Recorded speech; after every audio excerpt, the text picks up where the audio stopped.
Okay, mukama yebazibwe. Twebaza mukama olw'ekiseera kino n'olwa service eno.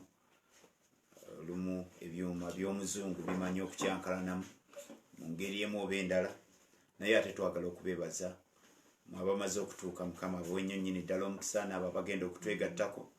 Twebaza Katonda. Tuli ku musomo nga tusoma essomo ekkulu eriyitibwa essomo ery'omwoyo omutukuvu. Mu lulimi olw'abasomi libayita pneumatology, essomo ly'omwoyo omutukuvu.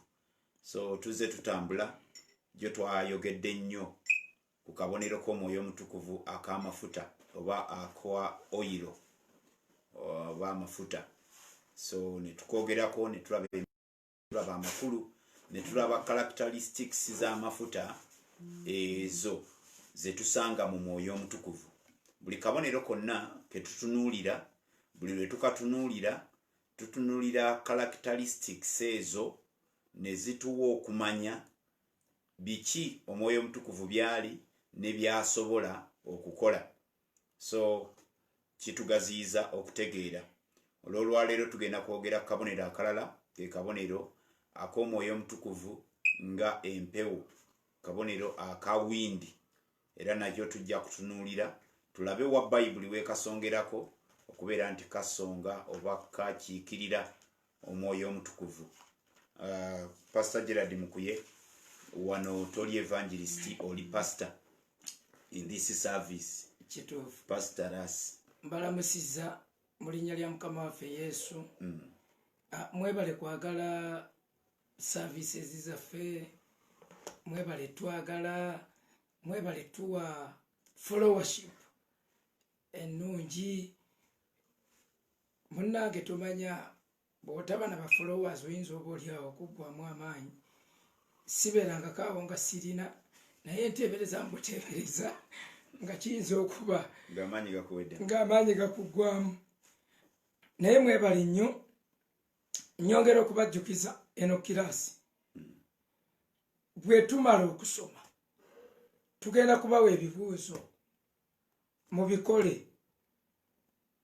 Batekinisians bange batandise okukitetenkanya. Tubawe ebibuuzo buli abaddeko. Katonda akulaba n'abano ba Imelda ata Viola mujja kukola ekizaamuzi. Basuzi. Basuzi. Suzi ku luno olina okukola ekizaamu ojja oyiga buli kintu. Bannajjengo. Mwenna mugenda kukola. Basilivia. Otyo abantu bonna bazze babaako. Mugagga. Bamugagga Vincent. Mugagga Vincent. Mugagga Vincent oba oyosa oba toyosa ojja kukola ebibuuzo. Pisa n'abikuwa. Pisa ajja biruweereza mugagga. Pisa n'aweereza mugagga. Bali wamu. Tuli ku mutimbagano. Tuli ku Okay, tweyanziza nnyo. Muwala wange gwe sinnalaba Baliizi, sinnabalaba Maama Liizi. Maama Liizi. Ndudde okumuwuliza n'okumuwuliza. So balina okubeera involved mu ssomo lino. Muzaana. Muyina okusoma. Seriously. Muve mu by'okujaganya n'abasumba. Ti President yabasonyiye okukola ki? Feube. Okusoma. Fibi olina okusoma. Seriously kati tewakyali muzannyo. Tewakyali muzannyo. Kakati mu kusoma kuno twogera ku pneumatology. Mwoyo omutukuvu. Essomo erikwata ku mwoyo omutukuvu. Naye kati tuli ku bubonero mu Bible oba olesa omwoyo omutukuvu oba obulaga omwoyo omutukuvu. Tugenda mpola kubanga lyessomo erisinga obukulu mu masomo gonna mu nsi. Agayinza okusomesebwa mu nsi. Mu nsi ey'ebiro byaffe. Lyessomo erisinga obukulu nga leero atalisomye mu nsi nga wasoma ebirala byonna bakubba fiisi tobasaba balansi naye nga bakubba. Wagenda Makerere ne batakusomesa pneumatology tosaba balansi naye bakubba. Lino essomo kkulu erya pneumatology. ono Jackie gamulemye okwateninga kirasaze ku uniform y'abasumba. Okay, fetwaze mu ssomero tuli mu kusoma mwe mmanyi Jackie kwata ebintu vambi okuweza uniform ebyemusimbireke. Okay, tuli ku kabonero ng'empewo. Bikola y'abatume 2 olwokusatu. Bikola y'abatume essula 2 olunyiriri lwakusatu nga tunuulira omwoyo omutukuvu ku mulundi guno tutunulira akabonero ak'empewo. Olwokusatu lugambye they saw what seemed to be tongues of fire that separated and came to rest on each of them. All of them were filled with the Holy Spirit and began to speak in tongues. Verse 2. Suddenly, a sound like the blowing of a violent wind came from heaven and filled the whole house where they were sitting. Olunyiriri olwokubiri biri amangu ago okuwuuma ne kuba mu ggulu ng'empewo ewuuma n'amaanyi ne gajjuza ennyumba yonna mwe baali batudde. Kati initially omwoyo omutukuvu nga yajja mu sitayiro bwetyo ey'empewo. Kati empewo bayibuli zeeyogerako teba air wind. The difference between air and wind air does not necessarily mean it does not necessarily need to move. Air can be contained in a jerrycan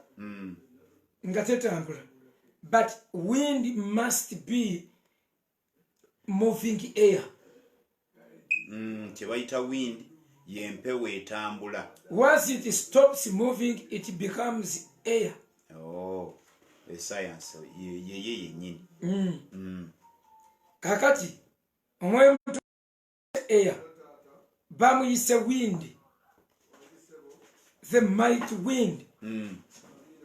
Amakulu, he moves. Atambula, ali active. Tabera mu kikonteyina kubanga ndaba windi eteyo ne mu kutambula kwayo kwennyini erina byesenda, erina byejjawo, erina byereeta. Wind ejjawo kakica,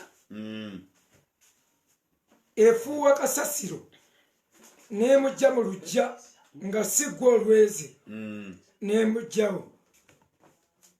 Okujjako kasasiro gw'oba oyagala omutuuzaako ejjinja empewo ereme mutwala. Kati eno kye bagiyita mighty wind. Kubanga ate era bw'eba era mighty wind emanyi n'otikkula obusolya. Mighty wind etikkula obusolya, esobola okukwata ebintu okubijja mu bifo byabyo n'ebiteeka mu bifo ebirala. Now bwe twogera ku wind as moving air, eno buli kintu kyonna ekiba kinaasurvivinga amidst wind kirina okubaamu softness, hardness tekola. Bw'okakanyala luba lufuuse lutalo omuti bamenya gumenyi. Embuyaga buli wejja n'efuuwa ng'evudde mabega. Kati olumuli obukonfu bwalwo lukutama, embuyaga n'ekola emirimu gyayo. Bwegwayo ne luddawo, bwefuluma sayidi eno n'ekola emirimu gyayo, bwegimala lwakuba gwaddawo mangu. Bweva eno n'efuuwa bweti n'eyitawo, bwemala okuyitawo olumuli nga lulabiriza lugenda luddawo mpola. Kaakati embuyaga ey'amaanyi ekuula emivule, strong mahogany trees, embuyaga egikuula, ate olumuli n'olusanga nga lwo teyalukudde. Lwagonze. Lwaki? Obedience, softness, mildness, humility, humbleness, responsiveness, okugonda amangu, omwoyo omutukuvu. Eyo characteristic akituwa etujjirayo nti tuba tetujja kumenyeka. Tojjukira ekyawandiikibwa kigamba kitya mu Matayo 24:4 nti agwa ku jjinja liri mu betenta amenyeka, naye gwe ligwako, naye bw'ogaana okuligwako lyo ne likugwako likubetenta. Olinyirwa enjagala musumba, olwo tujjukidde webadde bypass. Yokaana essuula ey'omunaana, no, Yokaana 3:8. John 3:8. Yokaana 3:8 ono ayogedde bw'ati, the wind blows wherever it pleases. You hear its sound, but you cannot tell where it comes from or where it is going. So it is with everyone born of the Spirit. Very good. Agambye empewo ekuntira yonna gyeyagala, n'owulira okuwuuma kwayo, naye tomanyi gyeva newankubadde gyegenda. Bw'atyo bw'abeera buli muntu yenna azaalibwa omwoyo. Once you are born of the Spirit, you are just like a wind. Kubanga abaluganda engeri gye twagamba obubonero, twagamba ekintu ekiyitibwa lwaki tulondayo obubonero luno in particular, kubanga obubonero bungi oba ebintu nga bino bingi mu Bayibuli, naye in particular lwaki buno bwe bulondebwayo okusonga ku mwoyo omutukuvu, okukiikirira omwoyo omutukuvu. Lwaki baleese laddu? Baligambye musisi, the earthquake, naye ne babeera wano musumba nga tugenda mpola, agambye nti the wind blows wherever it pleases. Ndaba kalakita y'omwoyo okuba nti tayinza kukugirwa. Luli bwe twali twogera ku mwoyo omutukuvu engeri gy'ajja mu bulamu bw'abantu, ne tugamba nti tewali amu owuninga, tewali ayinza mulemera, tewali ayinza mulemesa kujja gy'oli, nti sijja kukuteera mwoyo sijja kuwa mwoyo, muntu tayinza mukugira butakutuukako. Teri muntu amugaba nti mujje mbateere ekirabo eky'omwoyo, taliyo. Era omuntu yenna teri agaba bintu bino eby'omwoyo. He goes wherever he pleases. Agenda buli gy'ayagala. Ojjukira abatume babuuza Peetero, wayingidde omunnagwanga n'okumuwa n'omuwa omwoyo. Peetero n'abannyonnyola nti abange, nze bwe natuuse n'okugenda saaligenze, naye okwolesebwa kwazze, mu kugondera okwolesebwa wakati mba nkyayogera omwoyo n'abagwako. He blows where he pleases. Agenda yonna ye gy'aba asiimye, wonna w'aba ayagadde, ye nga bw'aba asazeewo. Anita kandowooze nti okola notisi. Kiteekeddwa kuba kituufu. Anita awanika notisi alabika. Banda banga ali ku bya uniform obwedda. Okay. So he has a mind, he has a will. Akola nga bw'ayagadde, n'agaba ebirabo nga bw'ayagadde. Omwoyo omutukuvu kakati wano nti abazaalibwa omwoyo, those who are born of the Spirit, balinga empewo egenda gy'eba eyagadde etaziizibwa. Mbwera osobola ogiwulira, you can hear the sound, but you cannot tell where it comes from or where it is going. amanya amakulu g'ekyo omwoyo omutukuvu gwajja toyinza kuditamininga mangu ago kiki kyayagala kiki ekimuleese manya omuwulira nga aliyakitinga tetwagambye kuddamu kujjula bw'arespondinga owulirayo muli ekintu ekitali kya bulijjo obeera awo noga olwaleero mpulirawo ekintu ekyenjawulo kye omwoyo omutukuvu alina kyayagala naye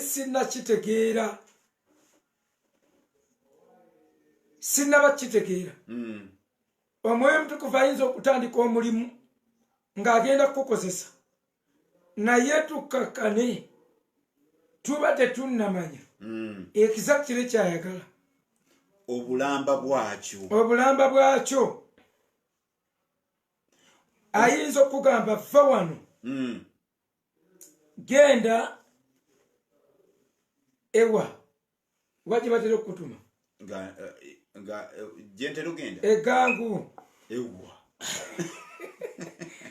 va wano genda egangu bw'ogenda egangu ng'okiwulira musumba olunaku lumu mba siina wadde 10 naye nga mpulira omwoyo omutukuvu akirumiriza nteeka ogenda gye ŋŋenda naye nga siina wadde 10 nga mpulira yankubiriza aŋŋamba yambala nennyambala neneetegeka nempulira omuntu nga agatandika ku lugendo ajja kwegattako nentandika ku lugendo nentambula mba ntuuka ku poliisi y'ekawaala neŋŋaana yeddala ngenda tukomyawa kyenva nyimirira awo loole neefubutuka wansi omuvubuka yali aludde okundaba eyalimu ng'etisse n'agamba eyimirira ono mukwano gwange bannange mukuye bannange nasomako naawe mulagi primary school bannange gyebaleko nze mbadde ntunulidde omuntu kati obutakulwisaayo ng'agamba tujja kunyumya ntwala bintu byange mukama nze weyampa omukisa simanyi kyokola naye mpa simuyo nengimuwa n'amala n'akwata emitwalo cwacwacwacwacwa ez'omusuubuzi n'azimpa n'alinnya n'agenda n'okgenda erinnya neerabiro dimubuuza naye nga mujjukira twasoma naye toyinza kwerabisa nti tolijjukira ate saagala kwerabisa munnaakusanyukidde obwenkanidde awo osekasekamu kiki mukyebale owooluganda yampa sente siddaagamu mulaba nakati nenninya neŋŋera nenkola byenkola nembuulira ku lusente abantu ne balokoka omwoyo omutukuvu yakola twagoba emizimu nkugaye twagoba omuzimu n'awatali katono tugobewo omuzimu katonda yakola twayokya amasabo amasabo 3 ku kyalo kimu twagakolezaako omuliro bantu ne bawaayo obulamu ne balokoka kakati wano kyagambye nti windi twogera ku mpewo wind as a symbol of the Holy Spirit, that those who are born of the Holy Spirit are like wind. They don't know exactly where they are going, nor do they know where they are coming from. Otuka ekiseera in fact ekintu ekisinga okutiisa abantu omwoyo omutukuvu ne bamweraliikirira bweraliikirizi kyekyo olw'enkola ze enkola eyo yekyasinza okutiisa abantu okukolagana n'omwoyo omutukuvu kubamalako ddembe lyabwe kubanga musumba olunaku lumu evangelist bamujja revivalist yava Buyindi bamuleeta mu America New York ng'ekimuleese kusomesa abantu how a revival can be birthed. Naye agamba bwe yatuuka mu kibuga n'atunulira speed abantu kwe bakolera ebintu nga buli kimu tebalina wadde akadda wadde akayimirira wadde akatuula okulya ekyokulya n'atunula mu kibuga bw'ati n'akola conclusion egamba mumpe ebyange enzire ewaffe you are not ready for a revival. Ne bamubuuza lwaki bagamba nti engeri gye mukolamu ebintu ku speed kwe mutambulira omwoyo yeetaaga akadde olumu kijja kwetaagisa omulindirira olumu kijja kwetaagisa okuteeka wansi byokola omulindirire akubuulira ekiddako. Are you getting? Tweyongeddeyo. Tugambye obulamu obwo bwe buzibu. Mwe Mutukuvu kumala ku mirembe wakulinda nga gwe buli gy'oyita bwiruyo abeera against your will. Eddembe lyo tugenze tukubye omupiira Namboole Uganda ekubye Nigeria goolo 2-1 baali batubire Bekuta goolo Serunkuma gye yateeba mugwasooka muli kulitanirege tuli kulitanirege naye nga Mulindwa eyali fufa president ng'agamba by all means whatever it takes him oba tutya tuyina okuba Nigeria omupiira. Kati nze ndi wa mupiira muko era ndi mweraliikirivumu buli we muŋŋamba nti ebyo binyumu naye nga ŋŋenda nkyuka kuba kati okuva covid we yalangirirwa sirabangako ku mupiira. Oli mutuufu tolabanga nkyuse nnyo kakati wuliriza basooka ne batuteeba naye ne tuddamu ne tukuba goolo esooka. Kati nagenda nkyamuka by the way twasooka ku Prayer Mountain nze ne Bishop ne Musumba Poni n'abaweerezaawo abalala naye tuba tusaba nze ne mbeeyawulako ne ŋŋenda ng'eri olwo ŋŋenze kusabira basambi. Mukama nteeka amagulu g'Onyango mu maaso go mugumya amavivi amagulu g'obuwa Mukama onendabanga obuwa asamba nenkyamukira mu ssaala nensabira Sekajja Ibrahimu Sekajja sisabirako basiraamu naye ku luno nga nsabira Sekajja nensabira abasajja nga sikoodi yonna ngimanyi nga ne basabstitute mbamanyi buli omu nga nyina omusabira. Ziwera ssaawa 19 Musumba agamba tuddeyo tuba tukomawo mu kibuga mwe twayitira nsanga abaana tebeebase batunda ebigombe ebendera ne ngamba muzeeyi nyina gwe njagala mu kibuga wano zivuvuzera muzeeyi n'agamba si kyabulabe essaawa zino konze nkikola nnyo kumbe mupiira guttuse nga nvaamu zeeyi nga bandeka mu kibuga negase kuba omupiira sikuze bendera nayina omupiira nga ntegeka sente emitwalo nga 2 nga siza kulya waka za mupiira ndabiseeka 3 emirala nga ne bwensanga abagunyumyako nkuwe 5 nga sikyetegeera nguze bendera njetimbye nguze vuvuzeera munjambate endala yakufuwa nguze ebinakani nguze banange nguze galubindi eziriko flaga nguze enkofiira ya cranes nze nanga sikyategerekeka mbadi aba bana abaga tulumbe Namboole nga sirinya motoka yabayaye totukaka sinnatukaka nga tugenda mpaka Namboole ffe twasookayo kabayimbe nga betoola ekisaawe nga ne kabona tali omwo kale kabona ali omwo tugenda tuyimba leero twetolodde Namboole zigenda okuwera ssaawa 7 ez'okugula ekisaawe nga tuli bakoowu naye nga n'emitwe gituluma ekisaawe bakigula 6 tuyingira ekisaawe batukuba esooka tuddamu tukuba penalty ezaffe zaali za penalty. Mulindwa yali yagambye oba tutya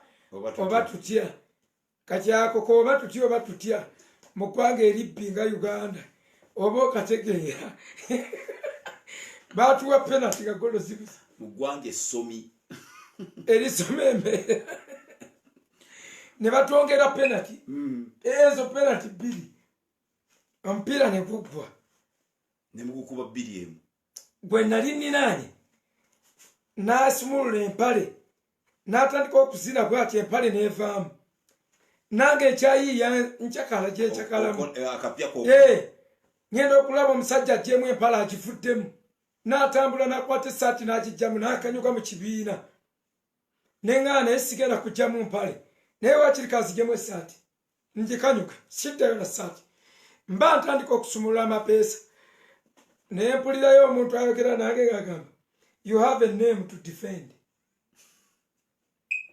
You have a name to defend. You a pastor. Mirembe jimbula oneziramu n'ensiba amapeesa. Bwe mmala okuddamu okusiba amapeesa nenga kati nkyakala ntya nepulira emirembe nga kinzigwako ndaba abaana bakyakala mu kisaawe nenga akangende mu bakyakala mba ŋŋenda nepulira abaga bakulaba kamera zibalaba ogenda kuswala omusumba ono gyotya ku kituuti kya UCC era nga muli nepuliramu nga alinga ayongeddemu nako nti bagenda kugoba ku kyaki bishop akugobye nenetowaza nempulira emirembe nga gimpeddeko nenga singa nalukuka guno omupiira guwedde okumanya omupiira bannange gwoli gunfuukidde ekizibu njogera mu past tense n'ogusamba wagusambanga muleme kwitinga nagusamba abaana bange bonna teeka balina okuyitira mu akademe bayitira mu akademe buli luwummula baba bagenda mu akademe ande mwesigwa yali kapiteni wa Uganda yabadde abatendeka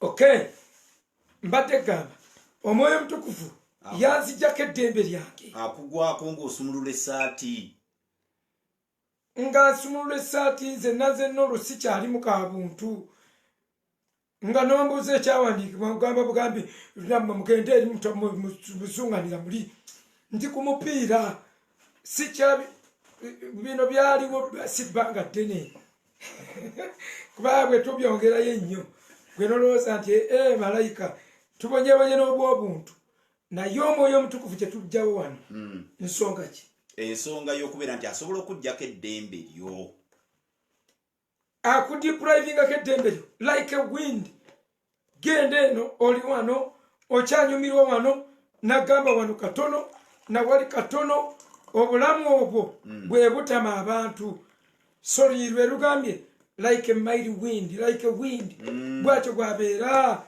omuntu azaaliddwa omwoyo buli atayagala kumusumbuwa ebintu by'okujjula omwoyo biveeko naye katonda ayagala abantu abagenda okuyimba have your way in me, let your will be done. Ne mu church ngekyo tukyogera, let there be a mighty wind. Mwoyo mutukuvu ajje akolenga bw'ayagala. Kati mu kino wano we wali enkola we to resisting like God's will and the will of the Holy Spirit. Ajja ye n'amalayisa obubaka mu programa tebaddamu kwongera batugana n'okulayira bakugoba toddamu kulinnya ku kituuti nga programa akiwulidde ku mutima ayiteyo obujulizi mu kibiina nga naye tebakitadde ku programa abasumba bakugoba ne bawa omubulizi essaawa emu naye n'akiwulira ng'essaawa emu ewedde yasabire ku bantu babiri taddamu kubuulira lwaki takwata biseera oyo yayisizza mu budde Sylvia Kose every top fan ajja kukola ebibuuzo aba top fans biri compulsory every top fan top followers top sharers top students mujja kutopinga ne mukola ebibuuzo musumba tugenda maaso we are looking at the Holy Spirit as the symbol of the Holy Spirit as wind. Musumba yes sir Ezekiel 3:7 14 Ezekiel 3:7 olwe 14 zino zonna ennyiriri ekizitutwalamu kubeera nga tuzimba kibayita doctrine 3:7 olunyiri lwakuna 14 3:7 olwe 14 tuli mu Ezekiel olwe 14 Bible egambye I will put my spirit in you, and you will live, and I will settle you in your own land. Then you will know that I, the Lord, have spoken, and I have done it, declares the Lord. Okay. Ate bw'osoma ku lusooka. Bwe mba nsomye ku lusooka agamba, the hand of the Lord was upon me, and he brought me out by the Spirit of the Lord, and set me into the middle of the valley. It was full of bones. He led me to and fro among them, and I saw a great many bones and onto the floor of the valley, bones that were very dry. He asked me, Son of man, can these bones live? I said, O sovereign Lord, you alone know. Then he said to me, prophesy to these bones and say to them, dry bones, hear the word of the Lord. This is what the sovereign Lord says to these bones. I continue. I will make breath out of you, and you will come to life. I will attach tendons to you and make flesh come upon you and cover you with skin. I will put breath in you, and you will live to life. Then you will know that I am the Lord. So I prophesied as I was commanded, and as I was prophesying, there was a noise, a rattling sound, and the bones came together, bone to bone. I looked, and the tendons and flesh appeared on them, and the skin covered with, but there was no breath in them. Then he said to me, prophesy to the breath, prophesy, son of man, and say to it, this is what the sovereign Lord says. Come from the four winds, O breath, and breathe unto these slain, that they may live. So I prophesied as I was commanded, and breath entered them. They came to life and stood up, and they have onto their feet. Okay, this life came from the four winds. Empewo eyajja. Kino baali boogera ku kiwonvu. Mu kiwonvu kye bayita ekiwonvu ky'amagumba. Ekyamagumba. The valley of dry bones. Bayibuli omanye erimu ebiwonvu bingi. Sigenda byogerako. Naye byonna birina enjawulo. N'ebitamu gye babiyitamu. Bayibuli yayogera ku kiwonvu Akol mu Yoswa essula y'omusanvu. Ekitegeeza trouble, the valley of trouble. Bayibuli yayogera ku kiwonvu kye bayita Bakka, ekiwonvu eky'amaziga. Mu Zabbuli ey'ekinaana layini ey'omukaaga. Bayibuli yayogera ku kiwonvu kye bayita ekyesikiza eky'olumbe. Mu Zabbuli 23, the valley of the shadow of death. Bayibuli yayogera ku kiwonvu kye bayita Soleki, the valley of lasting.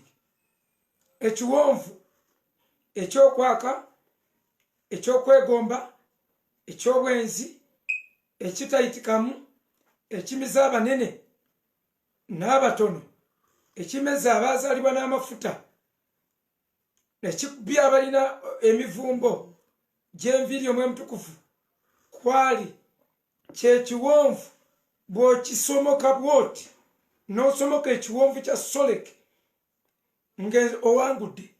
Awangula ekiwonvu kino eky'obwenzi, gwe ogenda mu ggulu, tiiki ennene eya zaabu. Kasita owangula ekiwonvu ky'okwaka kye bayita Soleki, ekiri mu ky'abalamuzi essula 16 layini ey'okuna. It is one of the most dangerous valleys. Naye waliwo n'ekiwonvu kino ekiri mu Ezekieri essula eya 37 okuva ku lusooka. This is called the valley of dry bones. They are bones. As if it is not enough, they are in the valley. As if that is not enough, they are dry. As if that is not enough, they are scattered. As if that is not enough, they are too old. Byabajja okugamba awo. Ne batwala mu kiwonvu. Ekyo kyokka kimala okukaabya. Ng'oli mu kiwonvu. Tuli mu Ezekiel 37. Weewaawo. Ekiwonvu kyokka, it is a bad testimony. Because the Bible has mountains and valleys.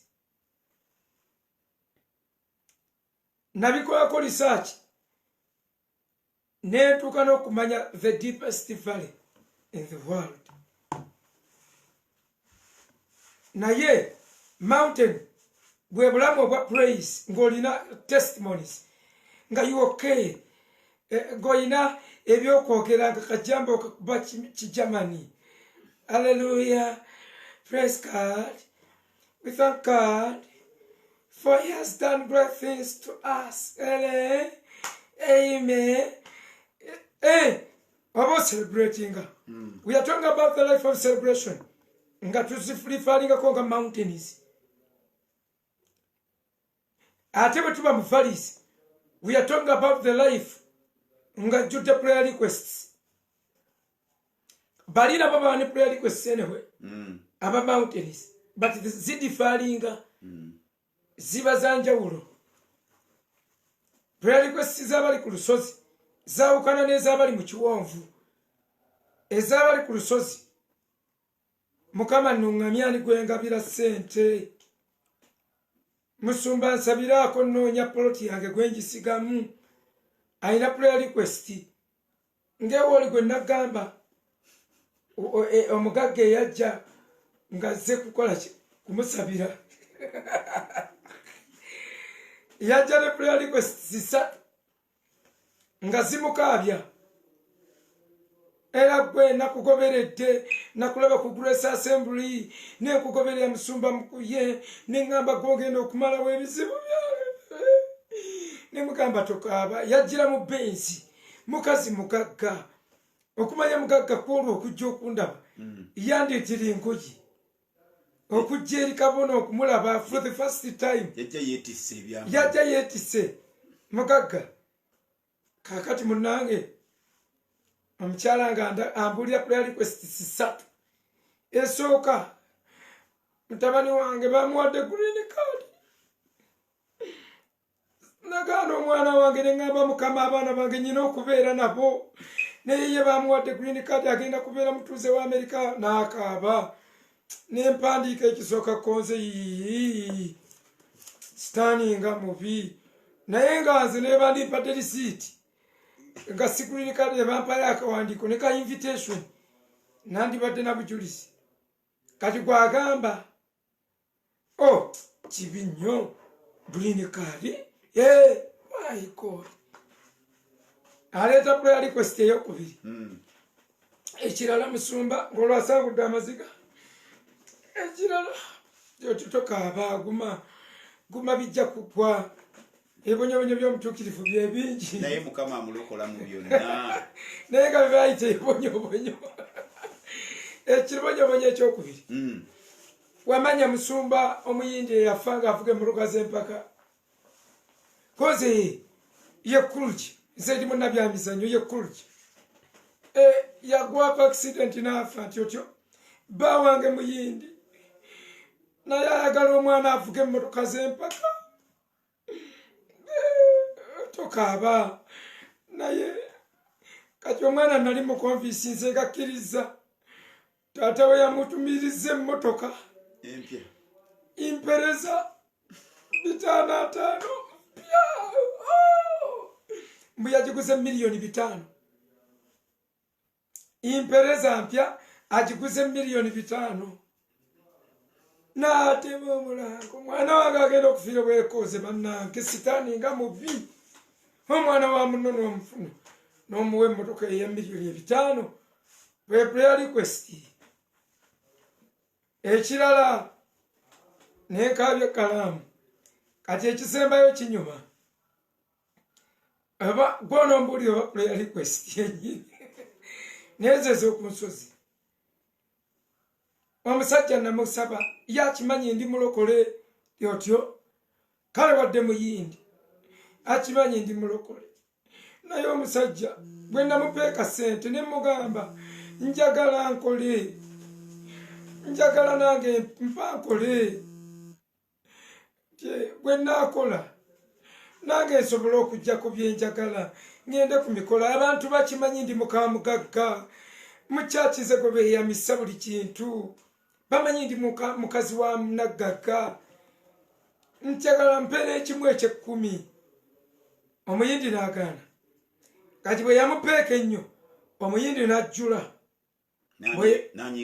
n'anyiiga n'agenda ajjayo ssente mu banka n'aleeta entuumu bweti n'azimukuba take money take it you want money you take all and eat take it omukazi mbu naye n'aziseetula n'agaana nange sijja zitwala n'azisenda n'ebigere ne zigenda wansi w'entebe kati zimazeewo mwezi kakazi yazizira n'angamba musabire katonda akwate ku muyindi azimuwe amicably azimukwase abere nga tamukubye enkube nga tamukuba nkuba atyo gwe muwala gwe naye mukazi gwawulira nebazikuba ne zikujjamu eriiso okwatako erimu novaawo nazo novaawo nazo musumba tuli ku kiwonvu ekiwonvu kyezekeri obujulizi bw'oku nsozi bwebwo kiwonvu ekijjudde amagumba obw'ebiwonvu bulala kino kijjudde magumba in short it is a valley of hopelessness a valley where a man is without hope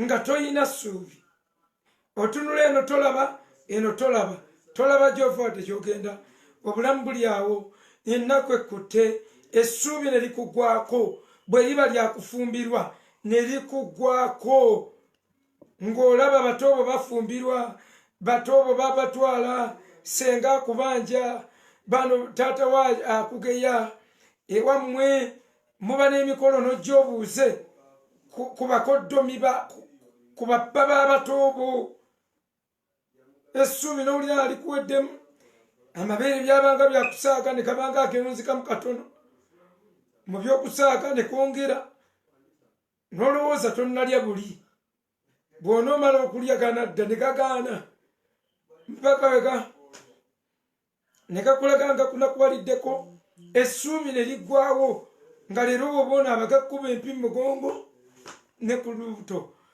essuubi ne ligenda essuubi ligenda ku bantu omwoyo omutukuvu bw'omwinvolovinga mu kiseera ekyo eky'amagumba ng'amagumba makalu babuuza Ezeekeri ekibuuzo question number 1 musumba gisoma amagumba ago gayinza okuba amalamu can they live again son of man omwana w'omuntu prophesy nedda mbadde ndazewala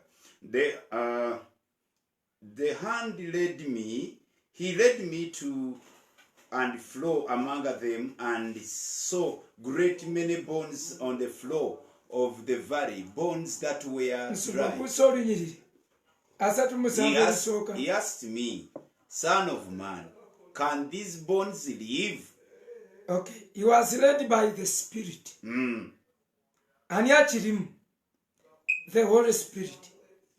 The hand of the Lord was upon me, and he brought me out by the Spirit of the Lord and set me in the middle of the valley. It was full of bones. Mwoyo mutukuvu kino ekintu yakirimu kati. Yamusetinze. Ate neri ne tulaba. Empewo ennya. Ezikiyingiramu. Naye question egamba. Egambye etya mu Luzungu? Ey'Oluzungu. Can these bones live? Can these bones live? Omwoyo mutukuvu akibuuza akimanyi. Eri omuntu ansa agisuubira nga bw'oyogerako eri medium eri awo wakati oba kyenkano oyogedde answer. Ezekiel yaddamu ati Ezekiel amwanukula n'agamba, I said, O sovereign Lord, you alone know. You alone know. Mulimu ebintu nkubuulira essubi nga lyakugwako ng'olina kwogera statement etali devastating statement n'ogamba you alone know. Ebe kuyambye nga togambye impossible ng'ate tokkiriza to go against your understanding. Ate nga togambye nti simanyi. Ogambye simanyi. Togambye simanyi. Kubanga omanyi tekisoboka. Kyokka ate tokonfesinze tekisoboka. N'ogamba you alone know. Ekyo bakibuuza omuntu. Waliwo ekiwonvu. Amazima gennyini ky'oyitamu. Nga Katonda y'amanyi. Nga Katonda yekka y'amanyi. Ekyo ekiwonvu. Kyekino valley of dry bones. Nga God only knows. Mwemutukufu wali. Kiruma.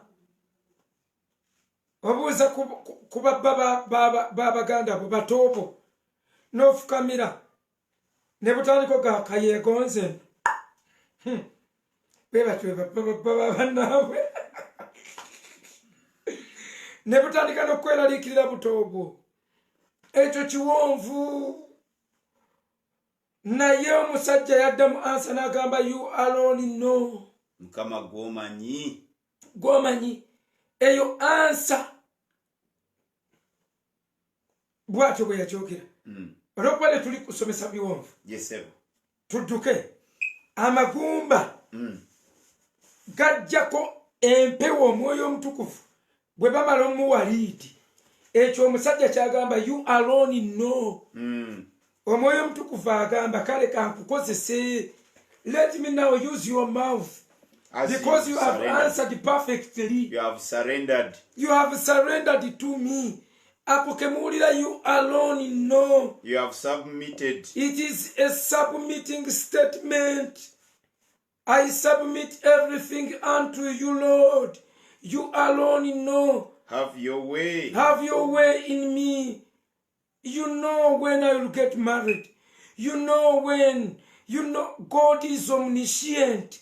Amanyi byonna. Whenever you recognize him as an omniscient God, he uses your mouth. Okay. Ono wamaze okwogera. Bamuddamu mugamba ki? Kibaddamu mugamba bamugamba nti then he said to me, prophesy to these bones and say to them. Prophesy to these bones. We are talking about prophetic utterances. There is a difference between prophecy and prophetic utterances. Kino si bunnabbi buno obulengera eby'omu maaso. Prophetic utterances, they speak in with a desirous attitude. Zibeera n'ekiruubirirwa n'ekigendererwa ekyokulaba ng'ekintu kibeera. Otyo. Ezo tebaziyita prophecies. Baziyita prophetic utterances. So when nakubuuza nti what is the difference between a prophecy and a prophetic utterance? Ojja tunnyonnyola. A prophecy esika ebintu by'omu maaso. Tukiyita tutya? It is a prophecy foretellinga erengera ebiri mu maaso ebitanajja. Foretellinga. Naye ate prophetic utterances. Not necessarily. You confess positively. It creates an environment. Good. Kakati amugamba. Olw'okuba yatudde bulungi. Musumbaako kokka. Because of the good confession. Because there is no negative confession in your mouth. Therefore, I'm going to use your mouth. Therefore, you are going to say the following after me. Therefore, repeat after me. Repeat after me. Omwoyo mutukuvu olw'obagenda kweyazika akamwako. Kasita oyiga okwogera ebitali negative. The people qualify, the people whose mouth qualify to be used by the Holy Spirit are the people who do not confess negatively. Abatatula yakulemererwa notyo nga tayogera possible akakagambako I am then possible bwokakutulamu wakati abatayogera zi impo nokola possible anka bakolere wano possible kiroyogera anka bakolere okakola so omwoyo omutukuvu ayagala nnyo that confession eri positive nga musumba bwabadde atugamba ntwala ekyokunjukira ekiseera kya Yokaana, actually Zakariya taata wa Yokaana ali mu maaso ga Mukama aweereza, malayika najja n'obubaka obw'amaanyi ng'amugamba nti mukazi wajja kuba lubuto. Yokaana nadda mu kwekolobojja nga kibeera kitya, ndi mu myaka wa mijiji n'emyaka ginyezeeko, omukazi ankaddiyeeko. Bayibuli egamba ti malayika n'amuziba emimwa obutaddamu kwogera okutuusa ng'omwana azaaliddwa. Lwaki? Kubanga olulimi lwe lwaliko negativity. Ekiwa impression nti negativity eyo esobola okutta ekintu Katonda kya intending okuleeta. Okamaze musumba? Nakamaze. Olomba nsirisa nti. Tebakala bakali kapapula keeru kabadde kasaana ku kikalaamu. Awo kalabise. Kalabise. Kakati ekigambo ekyo bwe tukyawulamu I am then possible. Kakati I am mu Luzungu ategeeza I am. Singa okitayo ka apostrophe waggulu. Okay.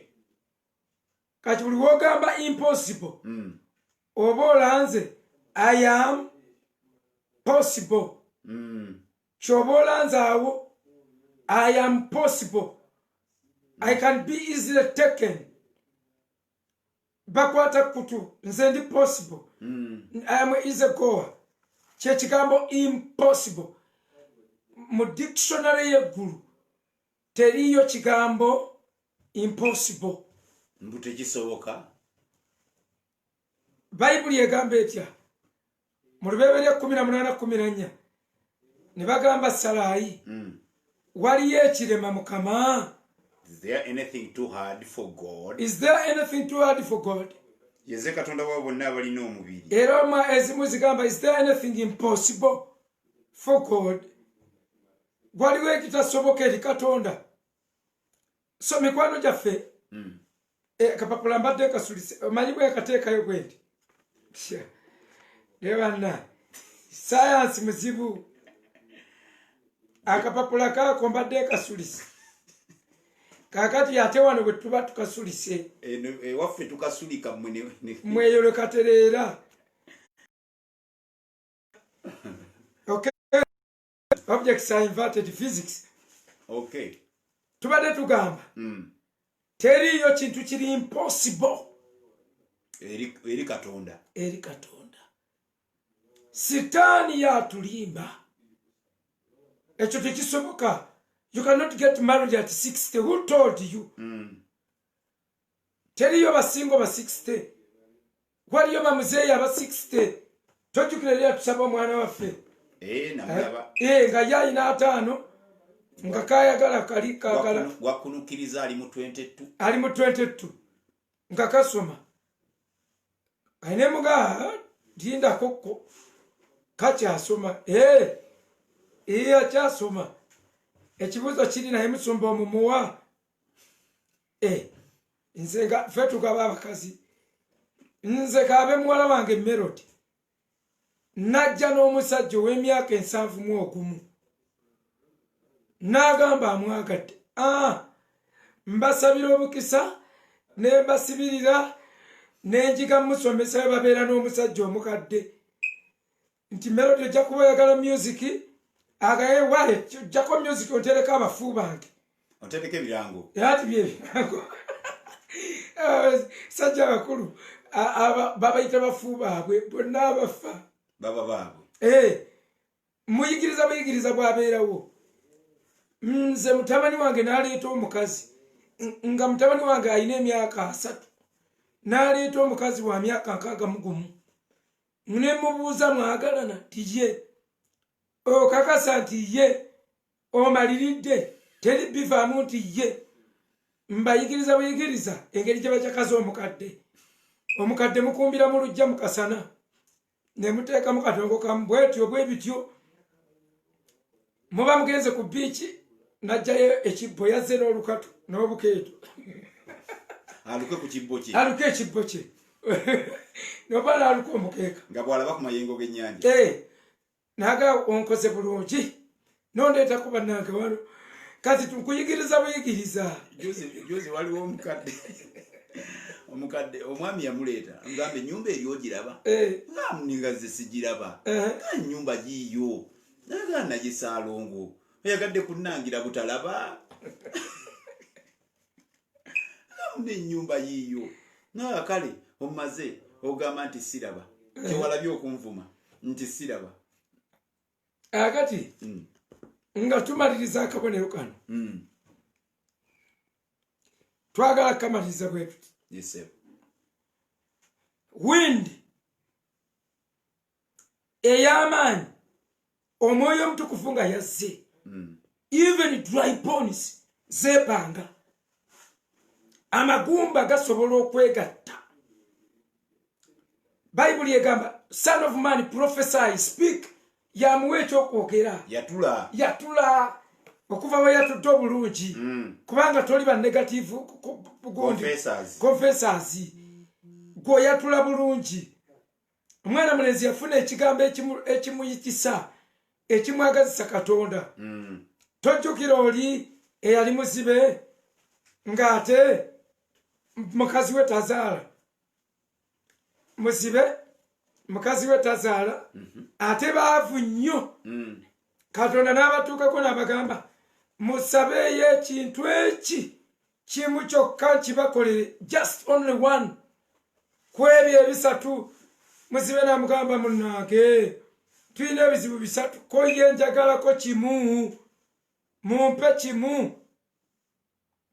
Muzibe kyava asirikira ne babyogeramu ne mukazi we yogera nti ndabe twogere olabe nga mukyala kyetuba nomukyala n'agaana ye ate we tunaalaba naye nga tozadde ku mwana tukaddi ko muzibe bwe tunaazaala mu bwavu obwenkanidde wano omwana anaalya ki?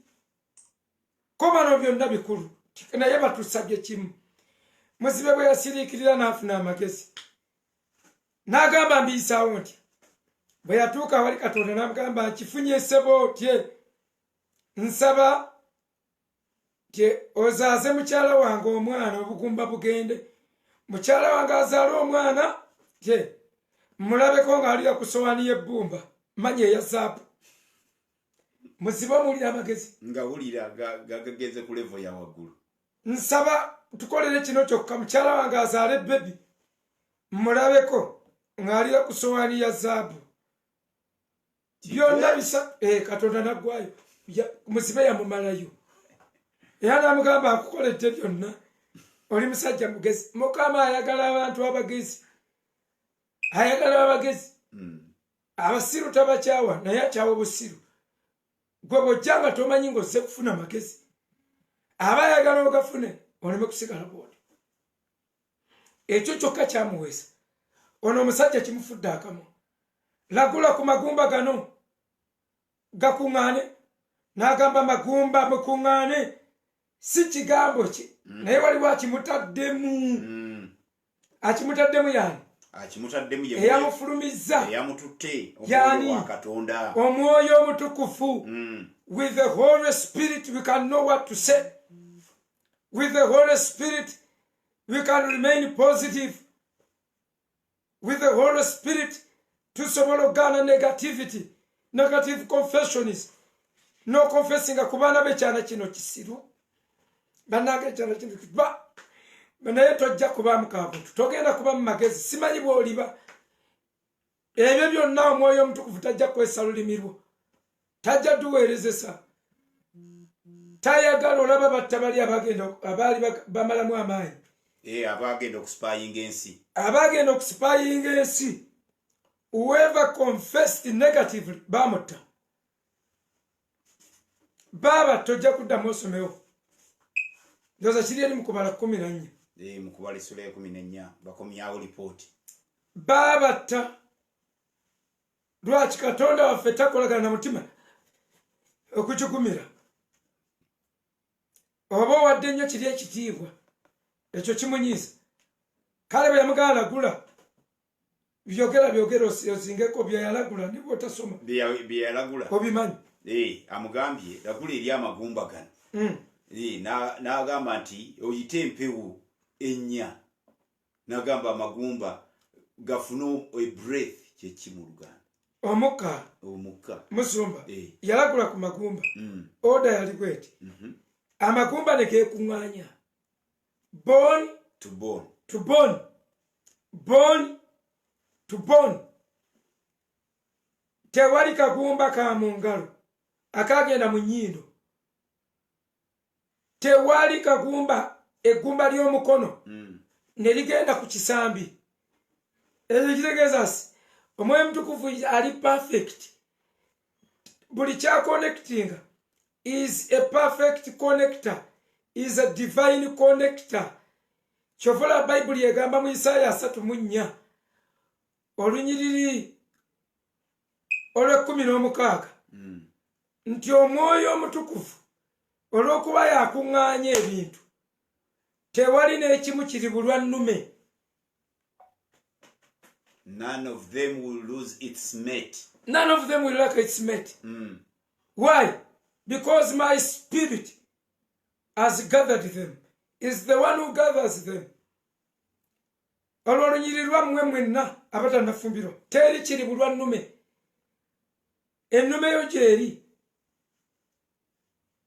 musumba nzejagala musajja si nnume teri yafuuka musajja ng'akyali singo obusajja abufuukira awo afuuka mwami in fact bwafuuka mwami wano ziba zikyali nnume teri kiri bulwa nnume teri kiri bulwa kinnaakyo omusajja wo gyali waliwo ayagala abamatama bwe gatyo totya waliwo abantu ayagala ow'ebbeere bwe lityo agweri mukyala we bw'atyo abiiraamu nga bebi waliwo ayagala abakabina totya towewa waliwo abaagala nga muli bwe muto don't mind obawulira bayimba mukiina akabina kagenda kupaapala akatalina na biwawaatiro kayo kabiwujjo abo bonna gye bali ababaagala so don't be dismayed togwamu maanyi nammwe abasajja bwe mutyo oyinza oganza amannyo gange gasiriira ani ayinza ogakkiriza waliyo omukazi ng'anoonya musajja ow'obunnyo obuziridde togwamu maanyi bwekkiriza bukkiriza all things are possible teri kiri bulwa kinnakyo omwoyo yabikuŋŋaanya the wind omulimu gwa wind kukolektinga kugathalinga wadde birina processinga aluddewo asooka magumba bone to bone negakwatagana bwamala nassaako ebinywa n'agasiba ligaments bwamala nassaako flesh nassaako olususu bwamala breath era ng'eva mu mpewo ennya mwe mutukuvu ng'akozesa empewo awo ekyo ekyaddako behold a great army is what we are prophesying now. Amen. The great army is going to raise out of that family. You are single, but God is about to bring your bones together. Hallelujah. And eventually you will be a great army. Bible yegamba omugumba azadde musanvu. Don't fear. The Holy Spirit is in control. Gwekkiriza mwe mutukufu mwewe twogedde ku mighty wind tuyinza obutagiddako olunaku lw'enkya naye nga mbasigira ekyawandiikibwa ekiri mu Zabbuli 147 layini eya 18 bayibuli ng'egamba there is a mighty wind that fulfills the word of God. Waliyo empewo ey'amaanyi nga yeetuukiriza kigambo kya Katonda. God bless you. Pastor basabire ddoboozi eryo twateesa lyerisinga okujjuzisa omwoyo. Hallelujah. Musumba tweyanzege Mukama akwenyonyini ddala omukisa olw'okubikkulirwa okufaanaganako bwe kutyo. Tuyimusa amaloboozi gaffe tusabe Katonda oyo ow'ekisa, oyo empewo ye ey'amaanyi. Kino kyensaba, empewo ye ey'amaanyi ebereka ebintu byefuuwa ng'ebijja mu bulamu bwo. Kyokka empewo ye ey'amaanyi ebereka ebintu byereeta yejja nabyo mu bulamu bwo. Katonda omuyinza w'ebintu byonna, tukkiriza ekigambo kyo ayi kabaka w'abakabaka. Tulabye empewo ng'ekolera mu kiwonvu. Wayinza okubaawo omusajja oba omukazi ng'ali mu kiwonvu, bw'atunulira ebyenfuna ze byagenze mu kiwonvu, bw'atunulira ebya famire ebintu biri mu kiwonvu, eby'obufumbo nga biri mu kiwonvu. Naye omwoyo omutukuvu oyo atatya biwonvu nkwaniriza mu ddakiika zino oyingire mu nnyumba y'omukazi oyo, oyingire mu kisenge ky'omuwala oyo, oyingire mu guyumba ogwo, oyo gy'awulira nga ggaliddwa ng'alinga awatali ssuubi, gwe Katonda akolera mu biwonvu. Mu linnya erya Mukama waffe Yesu, kabaka w'abakabaka, leeta ebintu, leeta ebirume, leeta ebintu ebikwatikako, leeta ssente. Mu linnya erya Yesu Kristo omwana wa Katonda omulamu, tusabye omwoyo omutukuvu aleete ssente, aleete ebyokuddamu, omuntu by'ayaayaanira, omuntu by'asaba bireetebwe mu linnya erya Mukama waffe Yesu. Omwoyo wa Mukama kikole mu ddakiika zino. Era tusaba Mukama obereko byofuuwa. Waliwo abantu nga balemera ku mulyango, tebayingira, tebafuluma. Omwoyo omutukuvu jangu empewo ey'amaanyi ofuuwewo, bafuuwe baveewo mu linnya erya Mukama waffe Yesu. Abalina okuyingira bayingire, abalina okujja mu bulamu bw'omukazi oyo, abalina okujja mu bulamu bw'omusajja oyo bajje, ajje mu linnya erya Yesu omwana wa Katonda omulamu. Abantu abatali siriasi bukyanga ayogera taddangamu, essimu yagijjako alyawo. Mukama Katonda wange nkwegayirira, baako byofuuwa, baako byofuumula. Abantu abamalira bannaabwe ebiseera, abantu abamalira bannaabwe obudde, tebakutula, benyonyongoza ku kintu kyekimu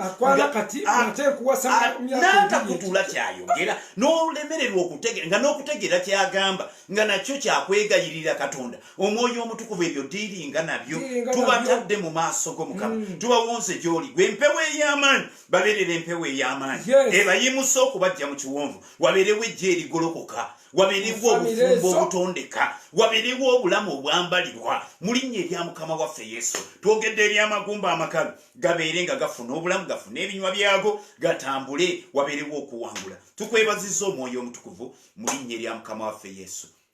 Amina. May God richly bless you. Bless you. Amen.